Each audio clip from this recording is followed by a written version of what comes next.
अस्सलामुअलैकुम।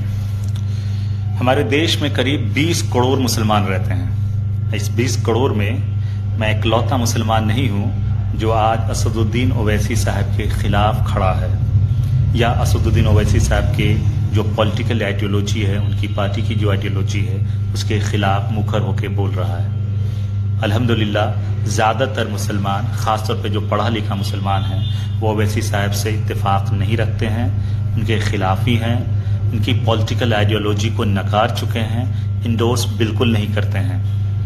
यहाँ तक कि हैदराबाद में भी एक बड़ा तबका है जो असदुद्दीन ओवैसी साहब को इंडोर्स बिल्कुल नहीं करता है, उनके खिलाफ हमेशा खड़ा रहता है। वजह क्या है? मैं कुछ आंकड़े लेकर के आया हूं। इस आंकड़े को आज आप समझ लीजिए ताकि आने वाले कल में कितना विध्वंसकारी राजनीति ओवैसी साहब खेलने जा रहे हैं उसका आज आपको एहसास हो जाए। और हो सके तो खुदा के वास्ते अपने अंदर कुछ सुधार ले आइएगा, अपनी नस्लों के लिए, अपने बाल बच्चों की मोहब्बत में थोड़ा बहुत सुधार जरूर ले आइएगा, नहीं तो आप अपनी नस्लों की बर्बादी को रोक नहीं पाइएगा।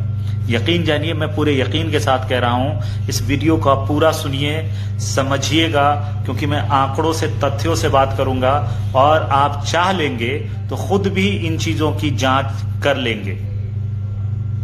असदुद्दीन ओवैसी साहब जिस शहर से आते हैं, हैदराबाद, वहां 15 विधानसभा सीटें हैं। वो सिर्फ 6 जगह अपने उम्मीदवार खड़ा करते हैं। इससे भी ज्यादा चौंकाने वाली बात यह है कि जिस लोकसभा क्षेत्र से वो जीतते हैं, सांसद बनते हैं, उस लोकसभा क्षेत्र में 7 विधानसभा सीटें हैं, लेकिन उसमें वो सिर्फ 6 जगह ही खड़ा करते हैं। एक विधानसभा और है उनके लोकसभा क्षेत्र में 6 के अलावा, जिसका नाम है गोशा महल, उस पे वो उम्मीदवार खड़ा नहीं करते हैं। उस सीट से लगातार 3 बार से बीजेपी के टी राजा जीतते हुए आ रहे हैं। अब सवाल ये उठता है कि ओवैसी साहब क्यों वॉक ओवर देते हुए आ रहे हैं उस सीट पे?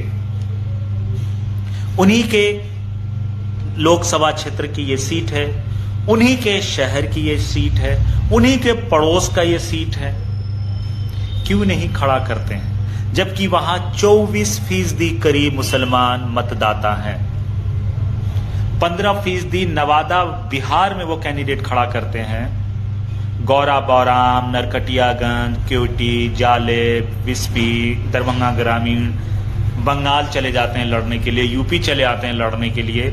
उन्हीं के हलके में एक सीट है गोशा महल, वहां नहीं लड़ते हैं। इसीलिए आपको एक बात समझना होगा कि इस देश में जितने भी मुसलमान आज ओवैसी साहब के खिलाफ बोलते हैं या खड़े हैं, उसकी वजह सिर्फ एक है, उनकी नीयत। हम लोगों ने ये जांच लिया है, ये भांप लिया है, ये एहसास किया है कि उनकी नीयत पाक नहीं है। किसी की नीयत अगर आपको समझनी हो तो उनके काम करने के तरीके को देखिए, उनके फॉर्मूले को समझिए, उनके असूलों को समझिए, उनके पैरामीटर को समझिए। ओवैसी साहब का आपको कोई फॉर्मूला, पैरामीटर नजर नहीं आएगा। और अगर कोई पैरामीटर नजर आएगा भी तो एक जगह अमल में नजर आएगा, दूसरी जगह टूटता हुआ नजर आएगा। जैसे हैदराबाद शहर में वो 6 जगह सिर्फ इसलिए लड़ते हैं कि 6 जगह ही वो जीतते हैं। जहां जहां वो हार गए, दोबारा वो खड़ा नहीं हुए। और बीजेपी वाले सीट पे गोशा महल में इसलिए वो खड़ा नहीं करते हैं कि वो खुद चाहते हैं कि वहां से बीजेपी जीते। क्यों जीते? कि सांप्रदायिक तनाव बना रहे। टी राजा जीतेगा तभी तो किसी की मस्जिद पे उसके समर्थक चढ़ के झंडा फहराने की कोशिश करेगा या कोई तीर दिखलाने की कोशिश करेगा, तभी तो वहां ओवैसी साहब को तकरीरों के जरिए लच्छेदार भाषण देने का मौका मिलेगा कि देखो, इससे अगर बचना है तो तुमको AIMIM का दामन थामना होगा। मतलब एक भूत को जबरदस्ती का जानबूझ करके वहां जिंदा रखा गया है, जिसमें टी राजा साहब लगातार 3 बार से जीतते हुए आ रहे हैं। आंकड़े आपको समझ में आ रहे हैं? इससे भी बड़ी बात आज आपको कहने के लिए जा रहा हूं, नोट कर लीजिएगा, कहीं कागज पे आज लिख के रख लीजिएगा। असल पॉलिटिक्स वो क्या खेल रहे हैं। इतनी बदनीयती के साथ मेरा ये मानना है कि इस मुल्क का कोई हिंदू भी मुसलमानों के साथ इतनी गहरी साजिश नहीं कर रहा है जितनी गहरी साजिश असदुद्दीन ओवैसी साहब मुसलमानों के लिए कर रहे हैं। उनका सिंगल एजेंडा है कि जिन सीटों पे, जिन मुस्लिम बहुल सीटों पे मुसलमान जीतते आ रहे हैं उसको रिप्लेस कर दो, यानी वहां से अगर जीते मुसलमान तो वो AIMIM से जीते। क्यों जीते समझिएगा। उससे पहले एक और दिलचस्प आंकड़ा समझ लीजिए कि आज तक की तारीख में असदुद्दीन ओवैसी साहब ने बीजेपी को हरा करके एक भी चुनाव नहीं जीता है।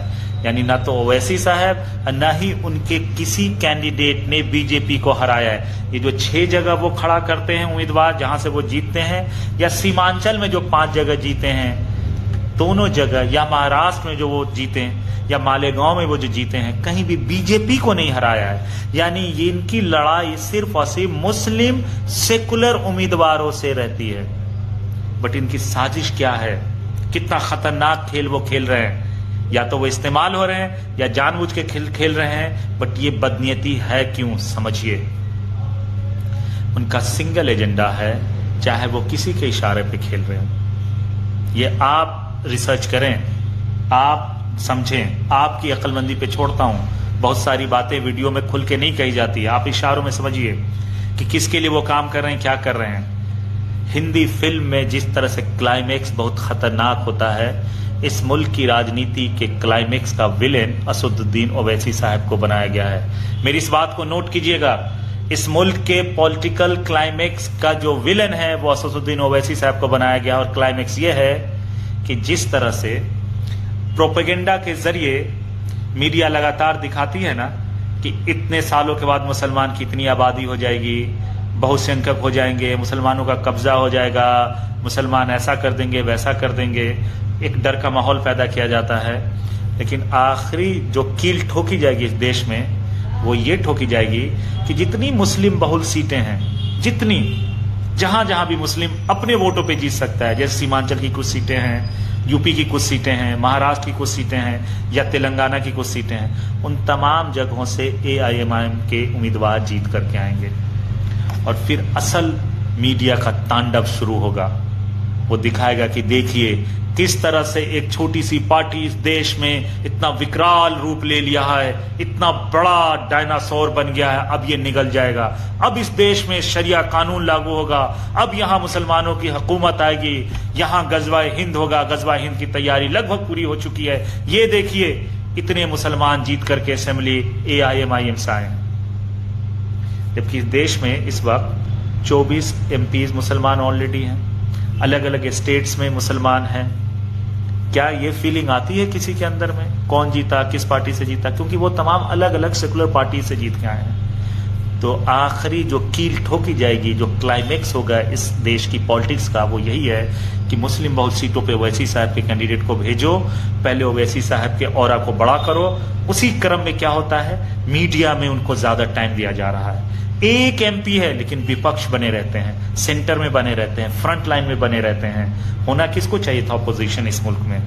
ममता बनर्जी को, जिसके पास ज्यादा MPs हैं, अखिलेश प्रसाद यादव जी को, तेजस्वी को होना चाहिए था, कांग्रेस को होना चाहिए था। सेंटर में कौन रह रहा है, फ्रंट पे कौन रह रहा है? इनको रखा जा रहा है ताकि जो मुस्लिम नौजवान तबका है उसके अंदर एक नशा हो, देखे कि ये मेरा लीडर है, क्या बोलता है, क्या बखिया उधेड़ दी है, क्या हमारे लिए लड़ाई लड़ता है, क्या टीवी पे आके बोलता है, ताकि आपको पहले तैयार किया जा रहा है। स्टेज समझिए, SOP समझिए, ये फॉर्मुलेशन को आप समझ जाएंगे तो आप समझ जाएंगे कि क्लाइमेक्स पॉलिटिक्स का देश का क्या होने जा रहा है, क्या होगा। चाहे उसमें 5 साल और लग जाए, 10 साल और लग जाए, लेकिन होने वाला क्या है आप अभी से आप एहसास कर लीजिए। फिर ना कहिएगा कि किसी दीवाने ने आपको समझाया नहीं था। कि ये जो आपके अंदर फीलिंग आ रही है अपनी हुकूमत, अपनी क़यादत, क्योंकि मीडिया ने इतना काम किया है लगातार हिंदू मुस्लिम कि आपके अंदर भी डेवलप करके हाँ यार हमारी भी हुकूमत होती, हमारा भी लीडर होता, हमारी भी पार्टी होती। मतलब आधा काम तो मीडिया ने ऑलरेडी कर रखा है। आपके अंदर ये फीलिंग आ चुका है कि हमारी एक पार्टी होती, हमारा एक नेता होता। और उस नेता को बनाया किसने है? मीडिया ने और आका ने। अब वो बना दिया गया, अब उसके ऑरा को दिन ब दिन बड़ा करने की कोशिश की जा रही है। इसलिए कहां से उनको खड़ा कर रहे हैं? जहां मुसलमान आंख बंद करके किसी को वोट देगा मुसलमान ही जीतेगा। अमौर में किसी को आप वोट दीजिए जहां 75% मुसलमान है, किशनगंज में, बाइसी में, कोचा धामन में, कौन जीतेगा? मुसलमान जीतेगा। हैदराबाद शहर में किसी को वोट दीजिए, मुसलमान एमपी बनेगा अगर वन साइडेड होकर मुसलमान वोट कर दे तो ऐसे सीटों को निशानदेही की गई है। वहां ओवैसी साहब जाएंगे और यकीनन जाएंगे, वहीं से वो लड़ेंगे। मुर्शिदाबाद में जाएंगे वो, उत्तर दिनाजपुर जाएंगे, मालदा जाएंगे, जहां सिर्फ मुसलमान है मेजोरिटेरियन, कि किसी को वोट दे मुसलमान जीते। वहां से झंडा बुलंद होगा क़यादत का, मीडिया का तांडव शुरू होगा कि अब इस देश में आने जा रहा है शरिया कानून। ये जो 40% आज पोलराइजेशन देख रहे हैं वो 80% तक पहुंचेगा और फिर इस देश में हिंदू राष्ट्र की जो आखिरी कील है वो ठोक दी जाएगी। मेरे इस बात को याद रखिएगा। अगर आप इस देश के 20 करोड़ मुसलमानों को बचाना चाहते हैं तो आज से आप इस पे काम करना शुरू कीजिए, सेकुलर फोर्सेज को ताकत करना शुरू कीजिए, हिंदू मुस्लिम भाईचारे एकता को मजबूत करना शुरू कर दीजिए आज से और अभी से। अगर इस राजनीति को, इस खतरनाक राजनीति को, इस बदनीयती को ओवैसी साहब के नहीं समझेंगे, हम तो चले जाएंगे इस देश, इस दुनिया से सर। 10, 20 साल, 30 साल की जिंदगी होगी ज्यादा से ज्यादा। हमारे बच्चों का क्या होगा जरा सोचिएगा, गौर से सोचिएगा, क्योंकि इस देश में मुसलमानों को हिंदुओं ने हजारों जगह वोट दिए हैं सर। पूरे हिंदुस्तान में मुझे एक सीट बता दीजिए जहां 80% मुसलमान है और वहां का एमएलए या एमपी हिंदू बनाओ। लेकिन दरभंगा लोकसभा में 20% मुसलमान है, 4 बार अशरफ अली फातमी साहब एमपी बने हैं, हिंदू ने वोट दिया था। गाजीपुर में 9% सिर्फ मुसलमान है, लेकिन अफजाल अंसारी साहब को हिंदुओं ने वोट देकर के एमएलए एमपी बनाया सर।